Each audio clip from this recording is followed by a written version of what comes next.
Okay, let's continue. Full screen. Tapos ako palalaking ko konti.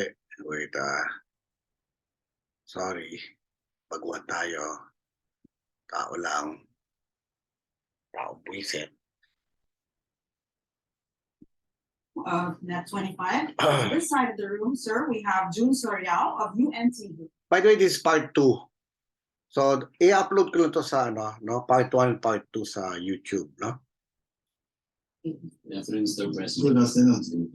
In relation po doon sa tanong ni Kuya Nelson, sinabi niyo po sa Sabado sa Davos niya po na the Philippines is leading the economic recovery and performance not only in the Asia Pacific but in the whole world. Umani po ito ng maraming reaksyon, iba't ibang reaksyon.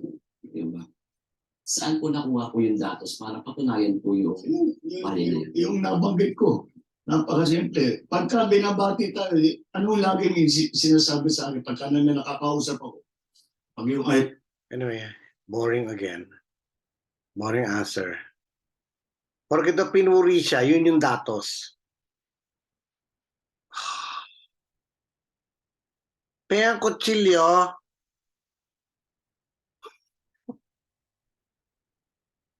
IMF kasi kinocongratulate tayo. Congratulations on your 7.1 growth rate. Si Widodo, ganun din. Congratulations on your 7.1 growth rate. It's the growth rate. Kasi yun talagang lahat ng bansa ng utang ng husto dito nung pandemya. Tapos nung dumating ng Ukraine. anyway, fast forward ko, boring question niya, no? It's repetitive and then hinahangaan niya para sa sarili niya. Ay, nung nakarang administrasyon. Sa inyo po, paano niyo po masasabi na matagumpay yung mga ipinangako sa inyo ng iba't ibang mga leader ng bansa pagpatungkol po sa investment? Nasa sa atin yun. Nasa sa atin yun. Kaya yung mga biyahe, nabanggit mo na rin, yung mga biyahe, medyo babawasan na namin for the rest of the year. What? Biyahe pa more. Ang dahilan ay kailangan namin balikan lahat itong mga nasimulan sa ASEAN, sa APEC, sa China, pati yung pagpunta sa EU, sa Brussels. Stop enumerating. Alam namin lahat yung pinuntahan mo.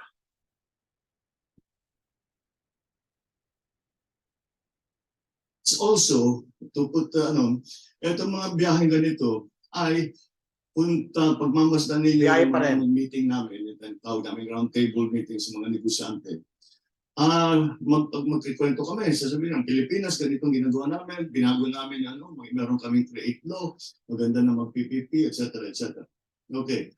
Lahat yan ay pinag-usapan. Pero ang ending lagi, sa palagay ninyo, ano pang kailangan namin gawin para mag-invest kayo doon sa amin? So it's interactive. Hindi lang kami nagsasalita doon, nagle-lecture doon. Nakikinig din kami sa kanila. Doon sa... Alam mo, I don't know. Kayo ba nakita nyo yung incompetence niya? Yung parang kikwento mo pa, umupo kayo sa mesa, hindi naman kami yung nakasalita lang. Nakasalita rin sila, nakikinig kami. Kaya nga round table discussion eh. Yun. Pag mo explain, kung kayo na nagsasalita, ano yon? Speech yun. Nasa podium ka, hindi sa round table. Siyempre, common sense. May magsasalita, magpapalita kayo ng ano, and you have to explain it. Sa inyo, ano na bang nangyayari? Fast forward na medyo mahina ang pagbago. So, it's a whole process, but they learn about us, but we certainly also learn about them. So that's also very important. Thank you. Thank you, June Soriao of UNTV. Next, we have Mela Las Moras of PTV4. Hi, good afternoon, Good Mr. afternoon. President. I'm Mela from PTV4. Sir, follow-up lang po dun sa nabanggit nyo na, yun nga, magbabawas na kayo rin ng mga biyahe this year. Pero saan-saan po kayo yung mga kumpirmado nyo ng pupuntahan at gano'n ito kahalaga para sa ating bansa, yung mga biyahe ito? The only one. Anyway, corny to. May mention niya APEC na lang daw by November. Well, it's mandatory. Okay yon. Wala akong problema doon. tiwala ko sa mga senador. Alam naman nila yung kanilang trabaho. Pag-aaralan talaga nila ng mabuti yan. And that's the process. Tama yun. Tama yun. But in terms of when scheduled, nag-release ng statement si Senate President na baka by Holy Week matapos na. Diba? By the way, you were talking about the Maharlika Fund, which will be, which will be, sabi nila before Holy Week, well, I hope na hindi ma-approve yung bill because it's just going to be used by, there's going to be a lot of corruption because like the board members would be elected by the president and the head will be the president, or he can appoint, and I'm sure I know who is gonna appoint, diba? Si babaeng ahas ang i-head dyan sa Maharlika Fund. Pustahan tayo. Ito maganda to kay Rico Izon because he will ask talagang direct question, no? Get wrong would be a very bad mistake. Okay, maraming salamat po, sir. Thank you. Okay, thanks so much, Mela. And we have Rico Hizon of CNN Philippines. Hello, Mr. President. Hi, Rico. Rico Hizon, CNN Philippines. Tinanong niya yata lahat ng mga tanong na gusto kong tanongin eh. Ng aking mga fellow anchors. Sure, may isip. Mr. President, you for 25 years, Hong Kong, London, and Singapore. And having worked with two global news organizations, I've been exposed to the best practices of various governments in the region and around the world. Good governance, transparency, and accountability. The Filipino people really want to know, from your 8 overseas trips in the last 7 months, how much have you spent per trip? Indonesia, Singapore, when you went to Europe, to China, and here in Davos, and the number of people in your official and unofficial entourage list. Para lang klaro po sa ating mamamayang Pilipino. Well, I don't have the figures. I'm sure the figures are somewhere. But Pero will it eventually be revealed, Mr. President? well, for the Filipino people. Once we calculated everything, because this last trip, of course, we just finished during the weekend, and we came back on Saturday. So on Hindi mo nakita, wala siya commitment. Kaya tanong, lalabas niyo ba? Okay, take it for granted, hindi mo na-compute, lalabas ka na labas eh. Oh. Lalabas mo ba? Ang dami mong sinasabi. Kaya so, i-compute pa, gano'n, kauwi lang namin. Ba't ikaw ba magko-compute? Wala bang COA? Wala bang Office of the President na pwede mag-compute kung magkano ginastos? on terms of the cost, the way I see it, you have to look at it as ROI. Do we bring something back or do we not? If you say, I don't know, as I said, I don't know the exact figures of the cost and everything. But for example, we came back from China with pledges of 20. Ito na naman. Ito na naman. Nag-explain siya ng meaning ng ROI. Sino bang tanga hindi marunong mag-compute ng ROI? Sabagay marami. Pero, do you have to say ROI and explain it to us? The concept of ROI? Hindi naman kami stupid eh. Di ba? The 2 billion. Let's say we get actual out of that 1 billion. Bawing-bawi lahat ng 8 trips. Okay. Bawing-bawi lahat yung 8 trips. Question. May nauwi ka ba na solid investment? Tell me. Tell me. Wala. Finished. That's the idea. And we did not only go to China. We went to Davos. We went to. See? Inulit na naman niya. Di ba kanina kinat ko na ngayon? Dalag-enumerator lang ba siya kung saan siya galing? Di ba? Sinabi ba ni sa China yung pinag-uusapan? Parang kulang sa pulburon to eh, nung nag-interview. We went to the EU. We went. Fast forward natin.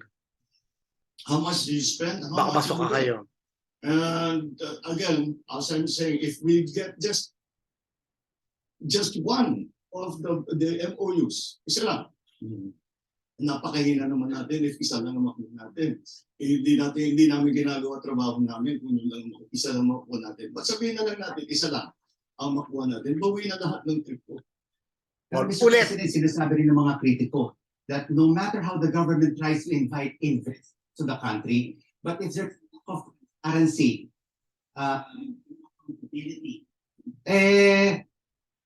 the country does not really invite confidence. I fully agree. So we will have Ililista ba transparency. ninyo? So Ililista ba ninyo gastos, Mr. President? So there will be accountability and transparency in everything that we do. That's the axiomatic. Who's going to argue with that? That is one of that. But it has not been an issue that the private businesses bring up. They bring up ease of doing business. They bring up the cost of energy. They bring up the problems of legislative guarantees. Ang legislative, lalo na sa PPPs, legislative guarantees, ibig sabihin na sa gitna ng project nila, papalitan yung batas, hindi nakikita yung project nila, pero pilit pa rin silang tapusin. Yun, yung mga nangyayari daw. Yan ang mga sabi sila, yan ang dinireklamo nila sa Pilipinas. So the critics will have their say. But those who are actually contemplating putting good money into the Philippines have other issues. That is not accountability and That is one of the issues that is being raised by many investors around the world. no, before medyo number 2 na Ito matatawa kayo. accountability and transparency is not an issue. Mr. President, you talked about the ease of doing business. You talk about power rates, which is one of the highest in Asia. Not anymore. Not anymore. No, Europe is the same as us. Nakita nyo how stupid? Ako naman nakakapuna nun. Sabi ni Rico Hizon, we are one of the most expensive power costs in the whole Asia. Asia! And you will compare us to Europe because there's the war with Ukraine and their gas supply was cut and blocked. And proud ka, number 2 tayo from Europe. Wow! But what are your plans during your administration to bring this down together with the private sector? Diba? Valid question. Because that is one of the issues that is being raised by many investors around the world. No, before, medyo number 2 na ngayon, dati number 1 talaga. Kasi hindi lang itong administration na ito, even the past administrations have also been promising. Let's improve the ease of doing business, So, the bureaucracy. The bureaucracy has to be streamlined. The ease of doing business is because we're talking about trade. So the digitalization is going to be a very important part of that. We have to digitalize customs. Pag-uusapan, cost of power, kuryente. So, sabi ni Rico Hizon, ano yung mga solusyon mo? Parang pababa yung ano, bigla niya sinagot, digitalization. Kala ko sabihin niya, digitalization ng power supply. Bigla niya pinasok customs. Digitalization of customs, the bureaucracy in customs. Oh my God! Yan ang binoto. We have to digitalize all of these collecting agencies so that the BIR, even the central bank, the payments can be made over the internet. All of Payments can be made over the internet. Noon pa naman yun.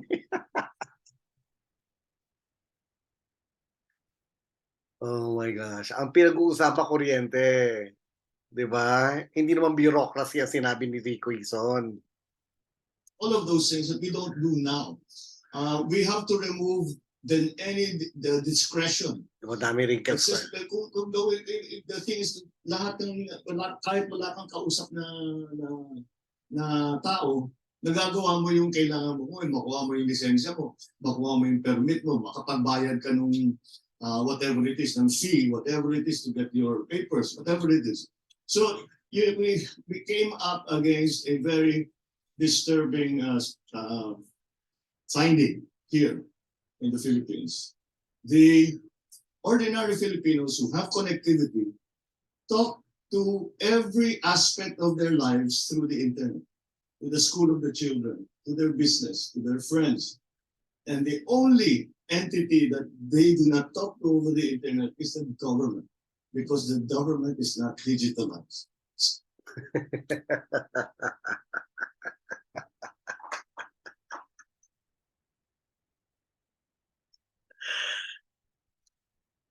May nakaintindi ba nun?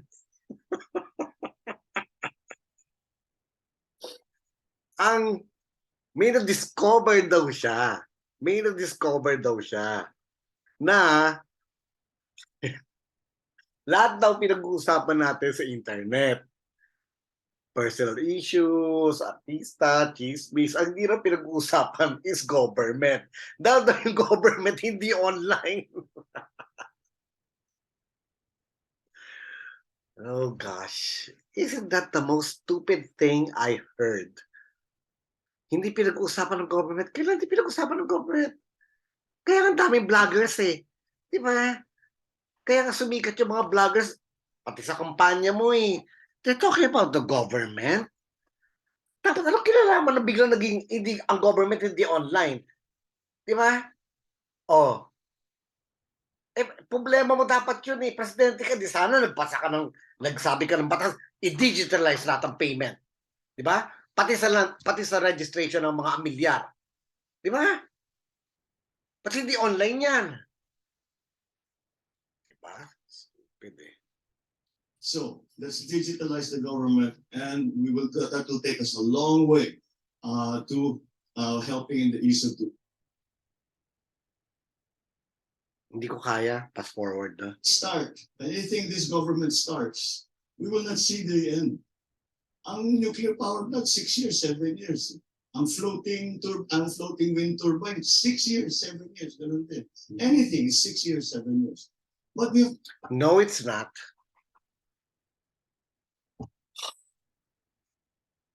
Nuclear plant, yes, can take between 4 to 6 years. Depende yan. Okay? Mr. President, hindi ka kasi nagbabasa. Okay? Yung wind turbine, hindi rin 6 years yan, kahit Google nyo. Okay? Ang coal power plant, hindi rin 6 years yan. Di ba? Ano pa ba? Now, nag-imbento sila ng portable nuclear power plant na ipapasok dito. It's with Russia. Russia invented it, no? So, ang company in charge of this one is the one by Dennis Uy. Okay? They are bidding for that. Not Dennis Uy dito. The Dennis Uy Converge. Kaya umaakit ngayon yung Converge. Mukhang ano na yon. So, bawat isolated island, kasi we're archipelago, correct? So, ang problema natin yung connection eh. Kuya, paano papatuloy sa ibang island? So, naisip nila is, well, hindi yung government niya, yung private sector. It's a portable nuclear plant which can supply power to the island. Okay? Yun, hindi rin 6 years yun po. Dalgawa na yon, lalagay na lang. Siguro the most is 2 years kasi siyempre poprotektahan yung mga barrier, yung mga para just in case hindi mag-leak. Okay? Or mag-meltdown. Protection sa meltdown lang kailangan natin po doon. Diba? Ang solar farm, hindi rin po 6 years yon. Natayo agad yon yung kay Libiste. Yung solar farm, yung pinakamalaki solar farm in the world. Hindi naman inabot ng 6 years yon. Ilalatag lang naman yung mga solar eh.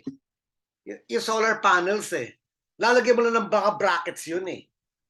And connectivity. Di ba? We have to start. So that's what we're planning to do. We will start. Isang tanong na lang, baka kasi We will start. Ibig sabihin, hindi ka ba nag-start? O, tepo kayo, within the next 3 years, magkakaroon naman ng rotating brownout. Siya pumalit kay Cory.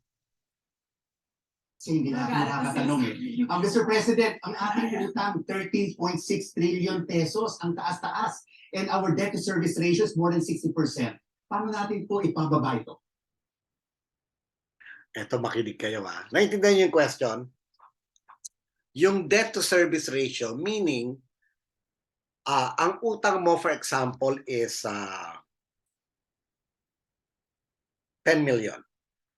Ang utang ng country sa labas, 10 million. Ang GDP natin is 20 million. So ang ratio nun is 10 divided by 20 is 0.5. Converted to percent, it will be 50% ang debt to equity ratio.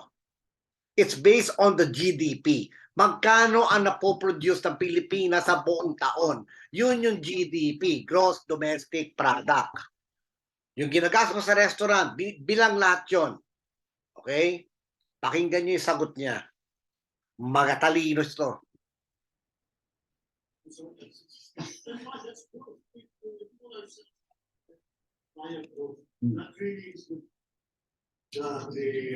The guiding principle to the economic plan. And the investments and the pledges that we will be focusing on. Well, yes, make them real so that growth continues to pull us out and then provide new jobs. Now we're very proud that we're at 4.2% unemployment rate, which is like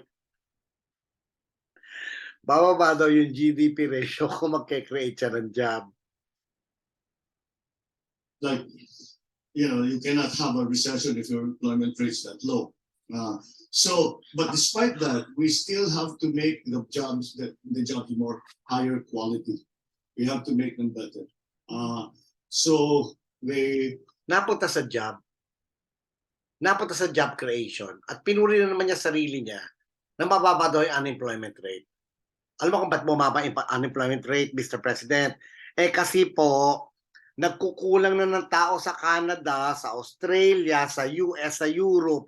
Kaya nag-mass hiring.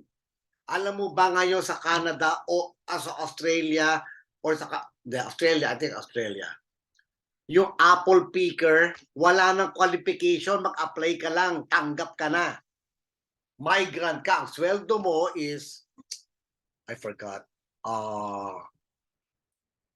something like 6,000 Australian dollar plus free lodging. Okay? Kasi wala na silang tao, yung patatanda lahat yung population nila. Even Japan will be importing. They need 100,000 nurses kasi yung tao nila matatanda na, nasa home care na. Hindi dahil nag-create ka ng job sa Pilipinas because kailangan sila sa abroad. Maswerte Pilipinas, yung median age average natin, well, mali ka na naman, sinabi mo 22. Sa 22. 22 nung 19 kopong pa yon. Ngayon umakit sa 25. 25 to 27 ang median age ng Pilipinas. Okay? These green jobs is what we're talking about, and even the new technologies that are going to be used for our OFWs. All of these things, the upskilling, the reskilling, that's all we talk about. That's all, because those are the things that we need. May word ba upskilling? Upskilling? Dali nga. Google natin. Ngayon ko lang narinig yun. Upscaling.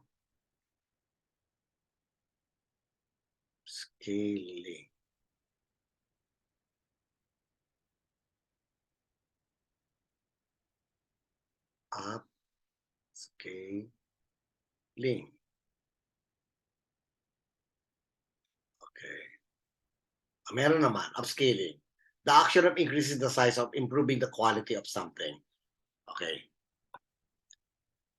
We need to do. It's not one simple thing. There is no silver bullet. We have to do very many things to make it right. Because what we are in fact doing is restructuring the entire Philippine economy to adjust to the new world global economy. Thank you, Mr. President. Thanks, Rico. Thank you, Rico, for the many questions. Let's move on to Sas Rogando Sasa of SMNI. Good afternoon, Mr. President. Sas, SMNI News Channel. My first question is related to privatization. Earlier this month, Department of Transportation Secretary Jaime Bautista revealed that you have plans to privatize the operations of NAIA. And as we all know, privatizing government assets has been a very contentious issue in our country. For example, the predecessor of your father, former President President Aquino, has been lambasted for privatizing a lot of government assets. We have no plans to privatize anything. Okay. There's no plan to privatize anything. We rather we do the opposite. No, when Secretary Jimmy Bautista was talking about that, I think he may have been, maybe he misspoke or he was misinterpreted, but it's, you cannot privatize an airport to begin with. They cannot own the airport. No, a private firm cannot own the airport. At best, kasi nagkakagulo, nagkakaproblema tayo dito sa airport. At again, Anyway, corny.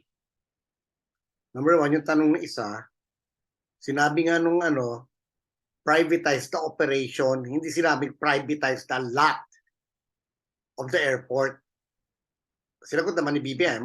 Medyo tama naman yung sinagot niya. Na hindi pwede i-privatize ang airport, ang asset, yung the land and the building. And di kontrolado na isang corporation, pag sinabing ayaw namin magpalandi, hindi kagulo, that is national security threat. Anyway, boring to eh. and those skills can only be had from this group. And well, no, there are several groups, but they can be had from the private sector group who have huge experience in running ports and running airports. Mr. President, my second question is about foreign policy.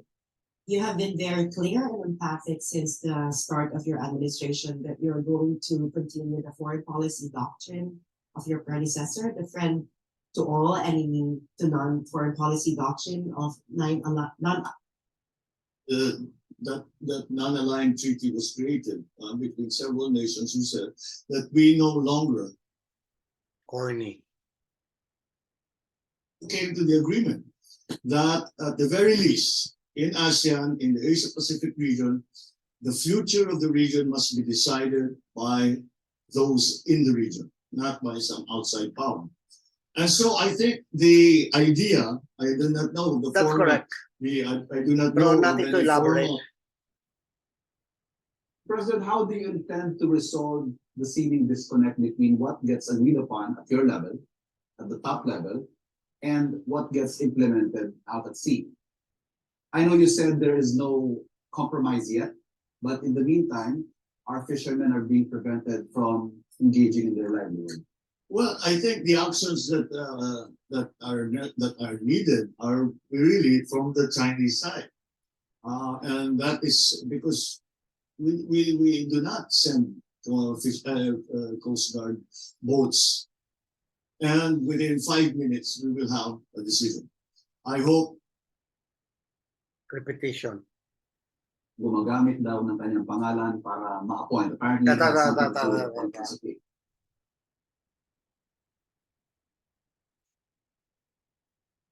I think that if the president At least may malakas ang loob. puts out an order that we will not do that anymore, we will do something else, then I think it will be. I think the chain of command is fairly solid. But, because again, we will be able to report any violations of whatever agreement we come to. Pangalawa, unang tanong ko pala. Kamakailan po naglabas ng video si First Lady Lisa tungkol sa, naglabas siya ng warning sa mga taong gumagamit daw ng kanyang pangalan para ma-appoint. Apparently, it had something to do with appointments of the AFP. At sinabi niya, pag ginawa niyo yan, sasabihin ko sa asawa ko, huwag kayong i-appoint. My question, Mr. President, is how involved is the First Lady in your decisions with regard to appointments and in your governments in general? Zero. And zero daw. Huwag nyo na pakinggan because it's in denial, no? Eh, ang dami ng puwerba. Sino ba nag-meeting kay Clarita Carlos ng lunch para ma-appoint siya as NSA, National Security Advisor? Then siya rin nagtanggal. And then sino nagtanggal kay Sino ba to? Yung kanang kamay ni Marcos. Ni Bongbong.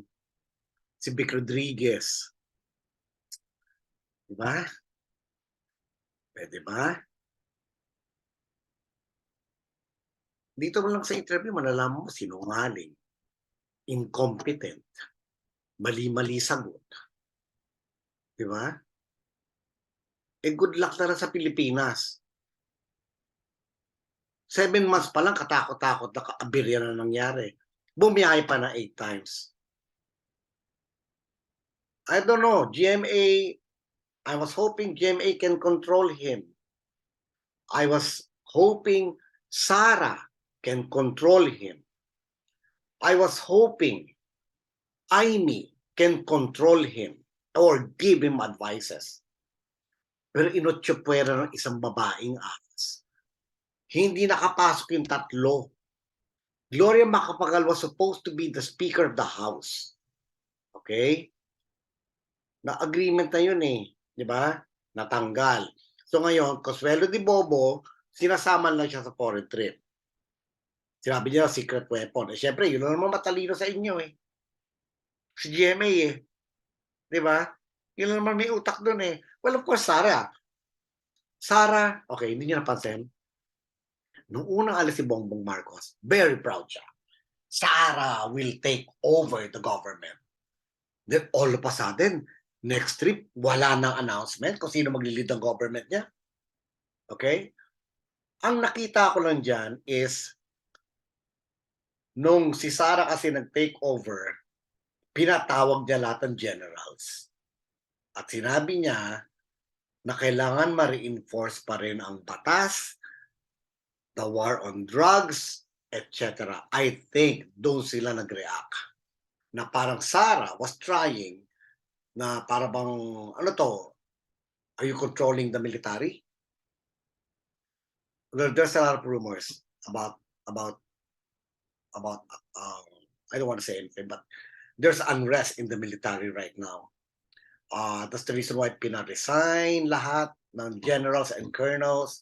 And then kaya binalik yung appointment ni yung chief of staff.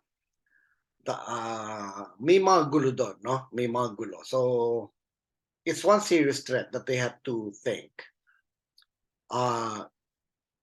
Maaring hawak niya ang Congress at saka Senate. So, hindi siya ma-impeach. Pero, there's another instrument na pwede siya tanggalin. And then, dalawa pa, people power or coup d'etat. So, wag mo nang antayin PBBM na magalit, mapuno na ng salop yung tao. Okay? Ngayon, kumukulo pa lang yung dugo sa mga pinaggagawa mo. Ngayon, kanunod ko lang ng balita. Yung garlic naman ang tumataas. Diyos ko. Ano sunod? Not a basic? Asin, mamaya kuryente na, tubig na, whatever, ano na. Wala na kami. Ang pinapatay mo yung mga mahihirap eh. Kaming mga, well, I'm not saying mayaman. But kami who can afford, we can buy those onions, we can buy those garlic, we can buy the salt, we can buy the eggs at a higher price. Eh, paano yung mga mahihirap? Na bumoto sa'yo, umasa sa'yo, na you will change. Diba? Yeah, I think I have to end this. This is my first vlog with kasi punong-puno na ako eh. Okay? So, yun lang. Thank you.